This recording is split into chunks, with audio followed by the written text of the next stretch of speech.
Sa ngalan po ng ating Panginoong Kristo, gikan diri sa Church of God's Miracle Hinigaran, Negros Island, Visayas, Philippines. Ako po inyong lingkod, Pastor Emeline Eliseo Gioliege. Welcome po sa Jesus is the Answer. Sa buwang ito, ang ating pong pag-aaralan, ang tema ng ating pag-aaralan sa buong isang buwan is soaring high in God's favor. Wow, glory to God. Mula po sa Psalms 103, verse 5, sabi sa wikang banyaga, who satisfies your desires with good things, so that your youth is renewed like the eagles. Purihin ang Diyos sa pagbabasa ng kanyang mga salita. Ama, sa pangalan ng aming Panginoong Hesus, minsan pa narito ang iyong ekleseya, patuloy na lumalapit sa iyo at nagpapasalamat sa kabutihang ipagkakaloob mo sa amin sa pamagitan ng mga salitang aming pag-aaralan. Bless every one of us na patuloy na makikinig at mag-aral ng iyong salitang ito. Sa pangalan ni Kristo Jesus, Amen and Amen. Soaring high in God's favor. Mula sa Psalms 103 verse 5, sa wikang Tagalog, sabi, sa sarili, ang dulot niya ay kasiyahan habang buhay. Kaya naman, ang lakas ko ay lakas ng kabataan, katulad ng sa agila ang taglay kong kalakasan. Wow, purihin ng Diyos. So, sa isang tao na may Panginoon, sabi nga, hindi siya tumatanda. Kalabaw lang ang tumatanda. Hallelujah. Amen? You agree with me? Kasi, habang siya'y nabubuhay, at kapag ang Diyos ang kanyang kasama, dahil sa kanyang pananampalataya sa Panginoong Kristo, nandoon lagi ang lakas ng Diyos na sumasa kanya, kaya patuloy siyang pumapaalyan lang. No? Sabi nga, nagpapatuloy siyang pumapailan lang, soaring high.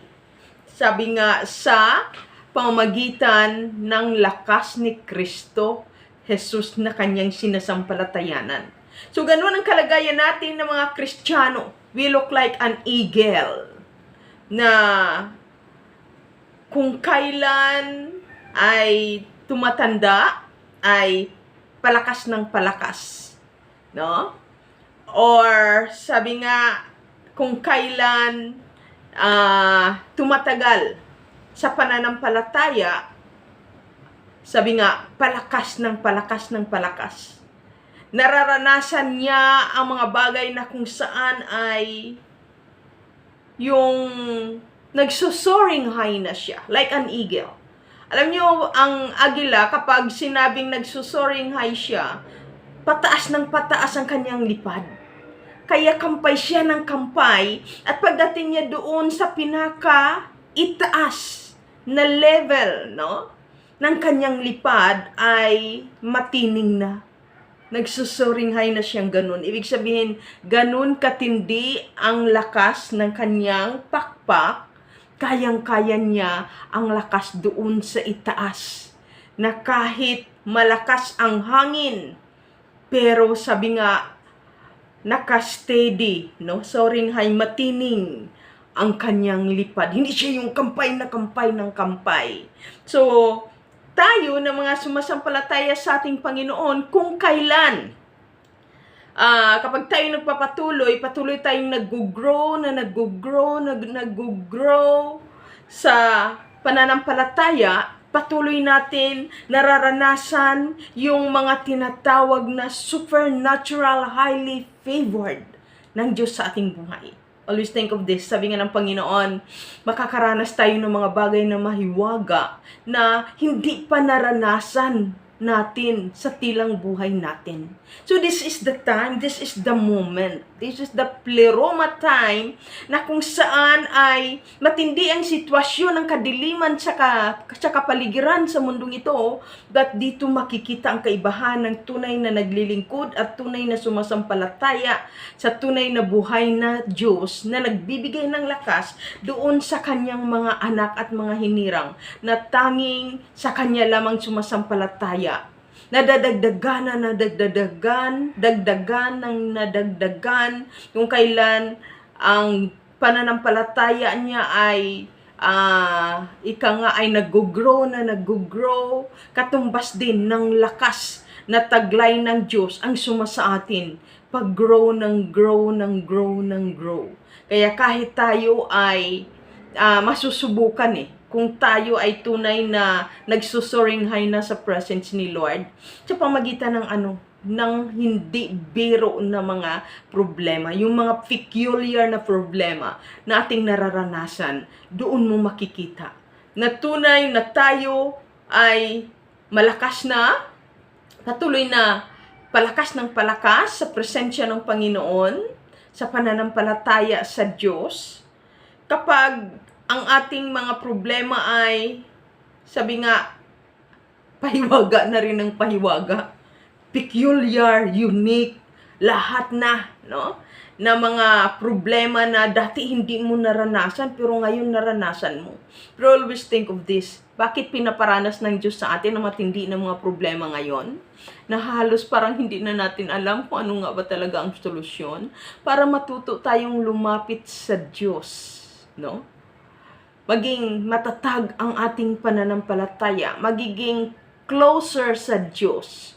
Dahil kapag tayo ay patatag ang ating pananampalataya, pa-close tayo, palapit tayo ng palapit sa presensya ng Diyos. At ang ma-experience natin ay ang kadakilaan ng Diyos. Bakit ba? Ano ba itong tinatawag na favor? No? Sabi ni paring Google, sabi nga ni paring Google, ang favor ay it means, sabi dito, ang soaring high means raising or increasing to a great high or level, no?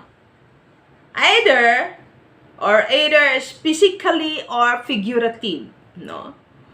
It can describe the literal flight, no? Makita natin, di ba?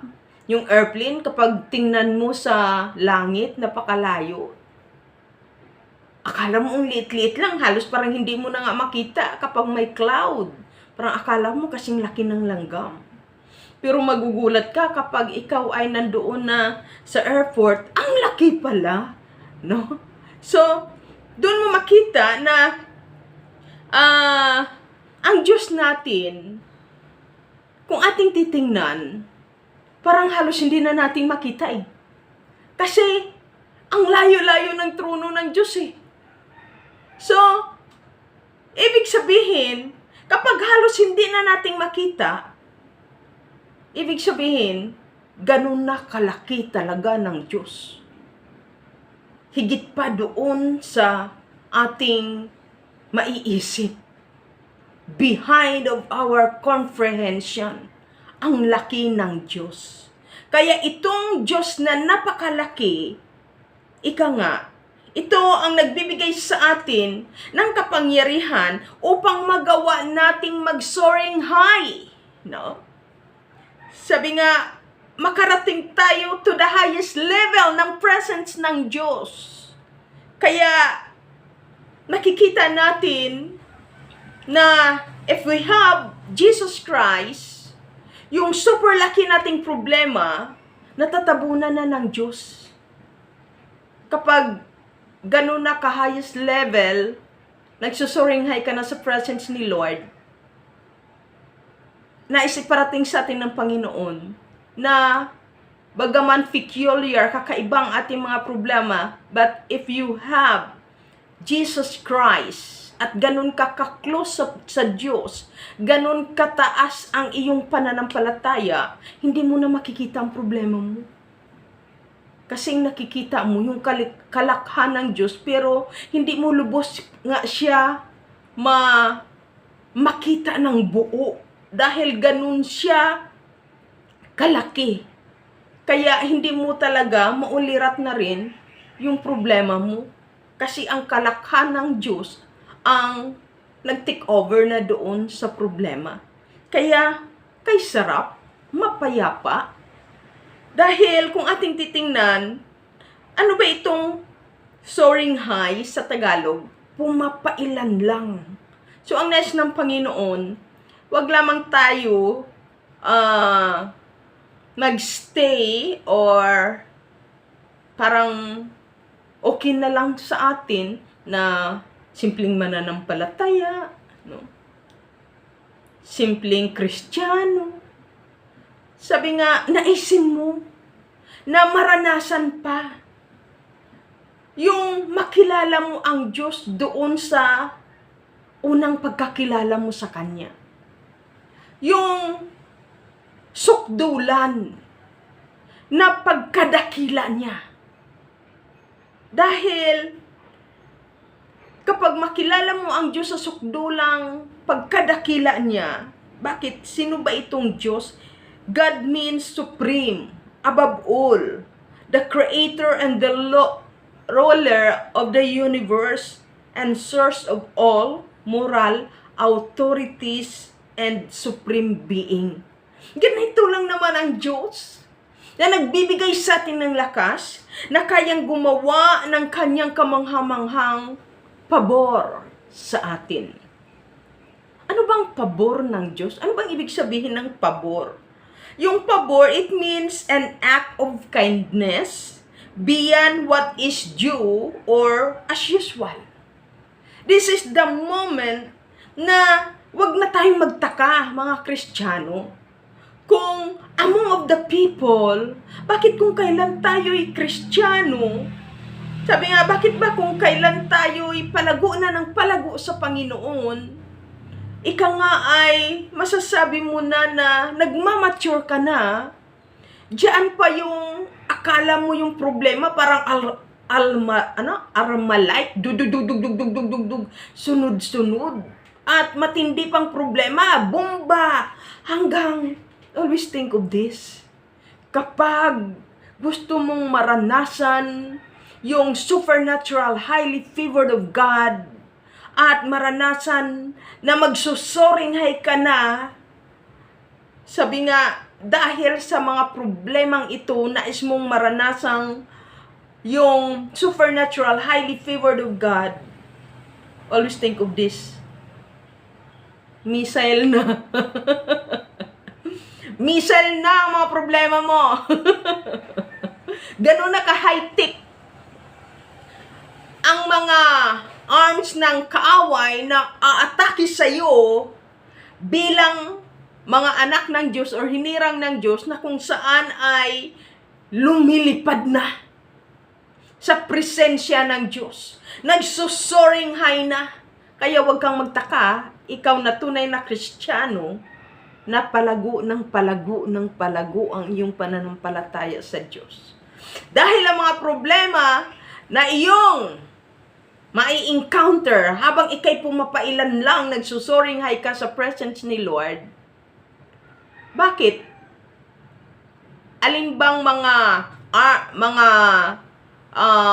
armor, no, ng kalaban ang pinaka high-powered? Di ba yung missile? So makita mo yung missile mula sa itaas, ganun kataas yung lipad tapos pababa. Pagkatapos kapag na yung nahuhulugan niya, as in sira talaga. At super lalim ang effect nito, no? At sabi nga, walang habag kapag bumagsak sa binagsakan niya. Ganun niya sirain, ganun niya sunugin. Ganun katindi ang missile ng kaaway sa atin na mga nagsusoring high. At bakit missile na ang ginagamit ng kaaway na armor niya against sa atin? Kasi nasa itaas na tayo. Nagsusoring high na tayo sa presence ni Lord. Kaya wag ka nang mag-surprise, wag ka nang ma-surprise, no? Sa kung anong mga pagsubok na dumatating sa buhay mo bilang malago ng Kristiyano. So, pero don't worry dahil sabi nga, sa iyong pagsusoaring high at ang kaaway, mga missiles na ang pinapadala sa iyo kasi nasa ituktok ka na, nasa highest level ka na ng iyong pananampalataya, but huwag kang matakot. Dahil ang Diyos naman ang haharap sa iyong kaaway at mararanasan mo na yung mga bagay na sinasabi sa Jeremiah 33 verse 3, kung tatawag ka sa akin, ikaw na inaatake ng kaaway, no, yung missiles ng kaaway ay pinapalipad na upang tirahin ka, ikaw na nagsusuringhay sa presensya ng Diyos, ang sabi ng Diyos, tatawag ka lang sa Kanya kasi ganun tayo ka-close sa Diyos, ganun tayo kalapit sa Diyos. Anong sabi ng Diyos? Isang tawag lang, tatawag lang tayo sa Kanya. Tutugunin kita. Tutugunin tayo ng Diyos.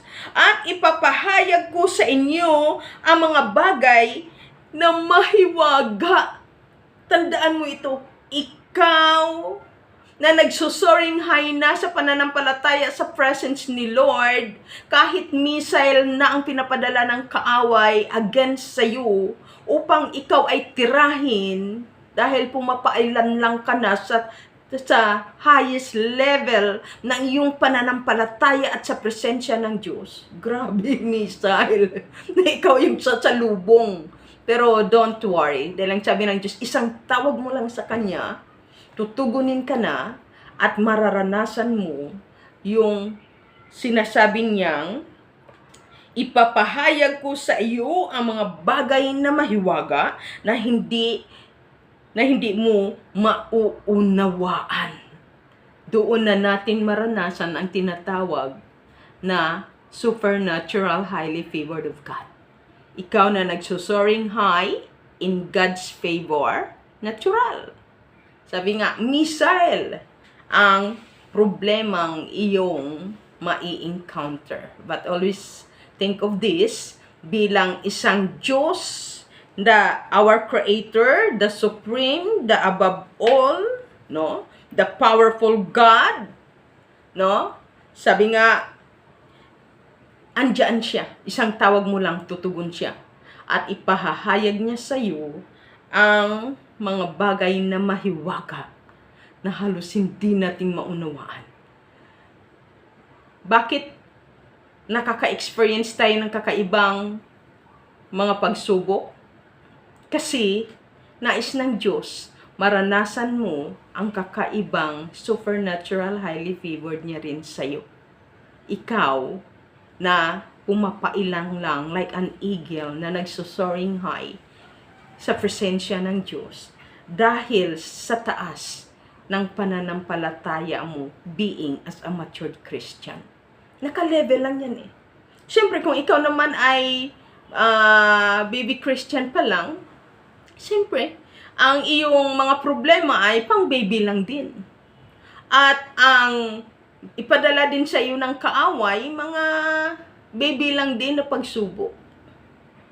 Pero huwag kang magtaka na kung kailan matured Christian ka, sabi nga, ay hindi biro. Kaya magpasalamat ka sa Diyos.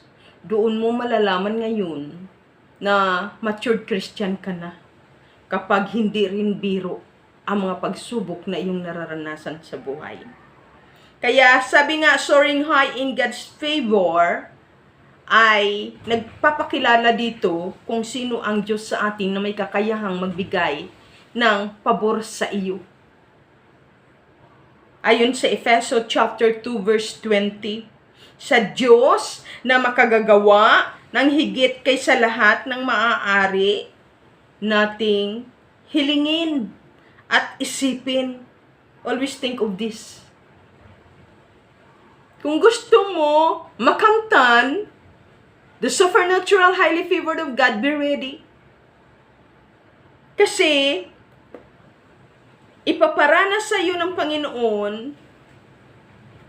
ang mga bagay na siya lamang ang may kakayanang gumawa sa iyo.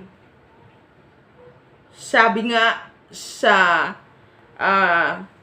Ephesians chapter 2 verse 20, sa Diyos na makagagawa ng higit kaysa lahat ng maaari nating hilingin at isipin. Sabi nga, mag-isip ka na ng pinakahayas na gagawin ng Diyos sa iyo. Pero always think of this, magugulat tayo. Dahil yung hindi kayang abutin ng ating kahilingan at kaisipan, magugulat tayo na mararanasan natin ang kaisipan ng Diyos, ang favor ng Diyos, na higit pa doon sa ating iniisip na Kanyang magagawa sa atin, na Kanyang mga anak na matured sa Kanyang presensya or pananampalataya natin sa Diyos. Sabi niya, siya ang Diyos na makagagawa ng higit kaysa lahat, the word, ng maaari nating hilingin at isipin. Ganun siya ka-powerful God. Sa pamamagitan ng Kanyang kapangyarihan, ganun siya ka-powerful. Naghahari sa atin. Wow! At ito ang nakakatuwa. That's unmerited favor of God, yung super na kapangyarihan ng Diyos, ay nasa atin na pala. Hindi lang natin nadidiscover. Hindi natin nararanasan. Bakit? Kasi hindi ka pa naman kasi dumadating doon sa tinatawag na soaring high level of your faith. Yung presence ni Lord na pumapailan lang ka. Gusto mong maranasan? Yung tirahin pastora ng missile? Oo. Missile ni Satanas? Gusto mo supernatural highly favored eh. Kaya, dapat pumailan lang ka. Behind of your comprehension. Higit pa doon sa yung iniisip at hinihiling. Gusto mo yun maranasan? Yung kapangyarihan ng Diyos na makagagawa ng mga bagay na higit pa sa ating hinihiling at iniisip? So, mag-soaring high ka. Mag-soaring high ka at huwag kang magtaka kapag ikay nagsusoaring high na sa presence ni Lord. Bakit? Kung pumapailan lang ka na sa presensya ng Diyos at super close ka sa Panginoon, bakit? Kasi nga, hindi rin biro.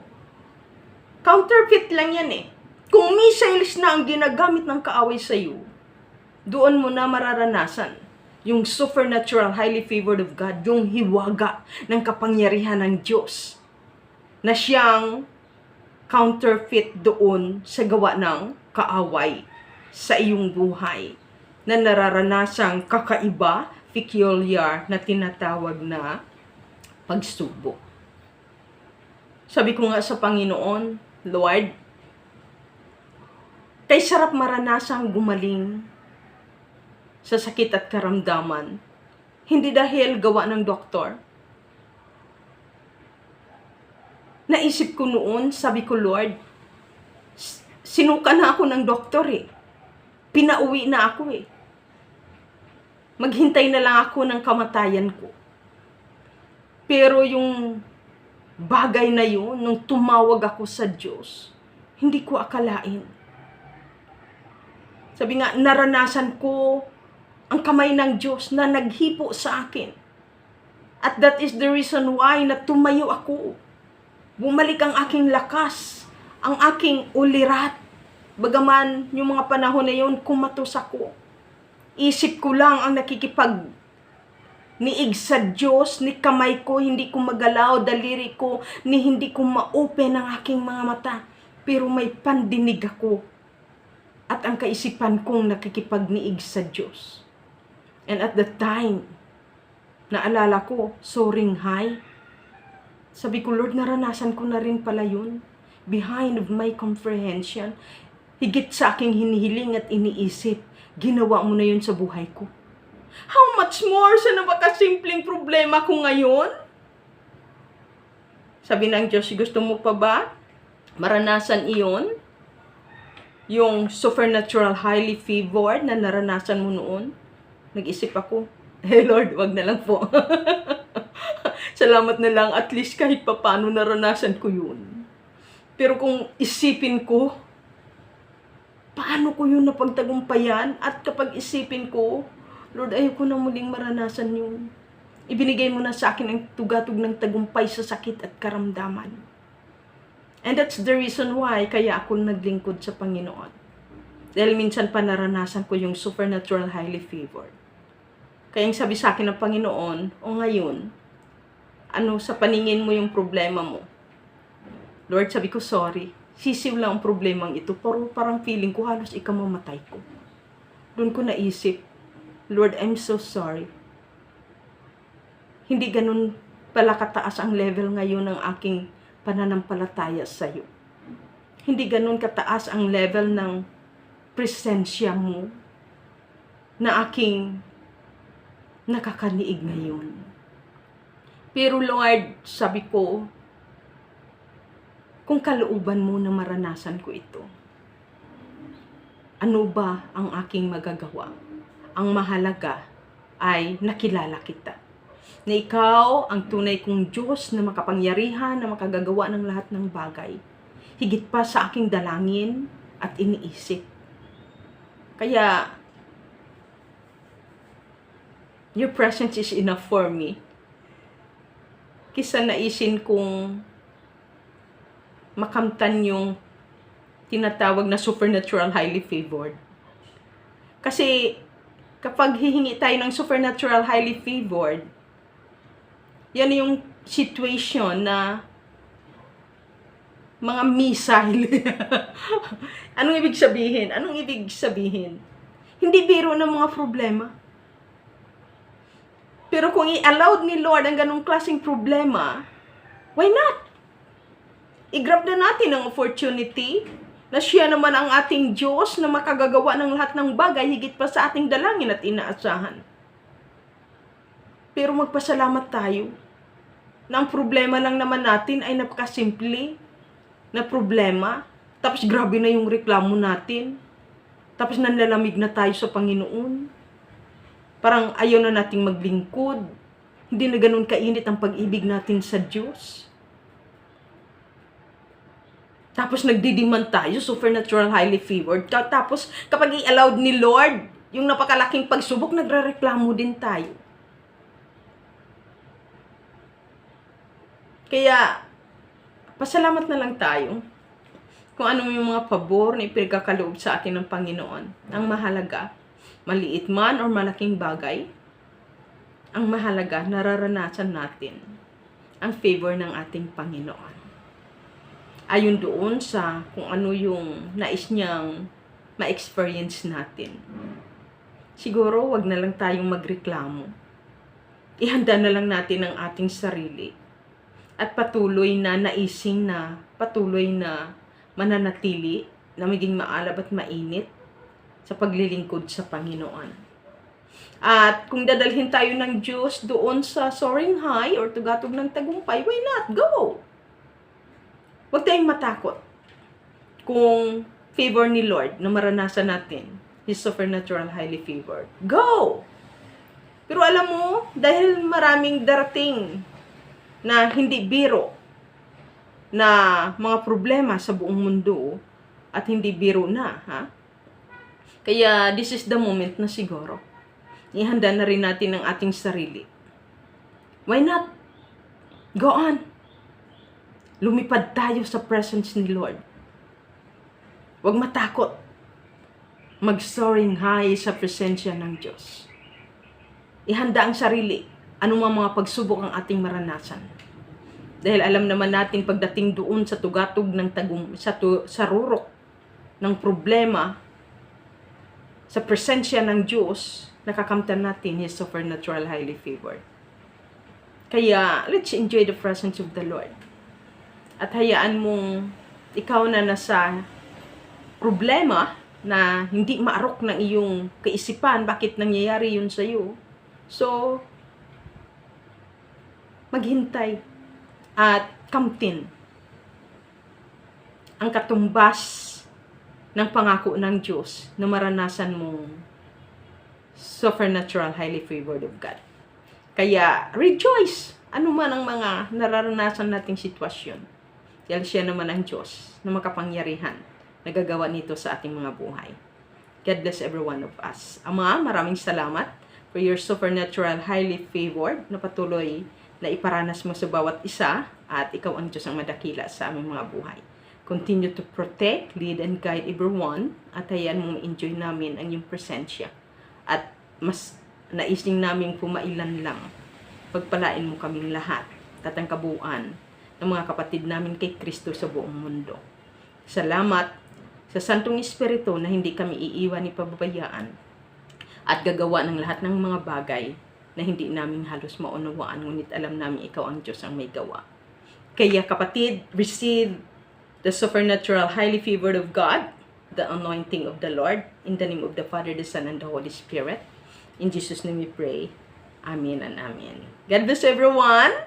Ako inyong lingkod, Pastor Emeline Eliseo Gioliege, laging nagsasabi palangga kugid ka mo sa atong Panginoong Jesucristo at itong laging niyong tandaan kahit anumang pagsubok, mahal ka ng Diyos. Sasamahan ka niya kahit missile ang kalaban mo. Ang kapangyarihan naman ng Diyos na nagbibigay ng tagumpay ang sumaiyo. Bye-bye! Love you!